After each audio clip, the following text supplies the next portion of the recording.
Pierce had studied, what it was like for human beings as a psychiatrist to go into spaces that could kill you. So he was interested in NASA, astronauts, people who were going to live submerged underwater in submarines, or those going to Antarctica. And he applied that to black people in Cambridge, which is to say, what is it like to be a black person inside of an environment that can kill you, right? That's the term microaggressions as a everyday mechanism of harm or violence. When you're loved unconditionally, you tend to feel better. And what I'm arguing is that these spaces do not love you. They don't love you. And that's going to harm you. So if you transform a space into a place that might love you more, you'll feel better. It's very, very simple here.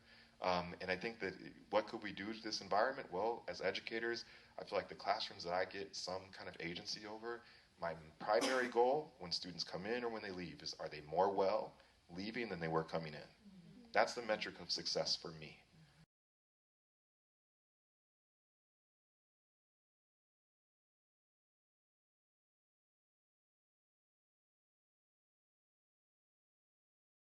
Historically, colleges and universities did not want to put themselves forward in court and say, look at what we did, look at our history of overt, white supremacy and racial discrimination. And so the diversity rationale in many ways was the compromise that became clear. And in that opinion that Dr. Watson is mentioning, the 1978 University of California versus Bakke decision, Justice Powell said, that is a sufficient, what we would say, a compelling government interest to take a look at race. He said, the educational benefits that flow from a diverse student body, that's a compelling government interest. And so colleges and universities that want to use race as one factor of many plus factors can do so if they are doing it for the purposes of the educational benefits that flow from student body diversity. But it is a little bit circuitous. It's not, the most straightforward one would think of with the history of our country is a racial remedy. And that one, it's not been struck down, but the court has just simply not engaged with it in the higher ed level. They just don't want to talk about that one. Yeah.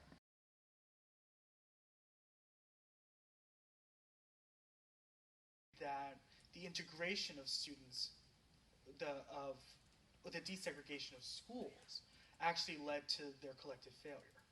Because why is it that the schools today that are predominantly white work, but the schools that increasingly have more diversity, more black students, more indigenous students, somehow these students are failing. They're not doing as well as their white counterparts in the same public schools.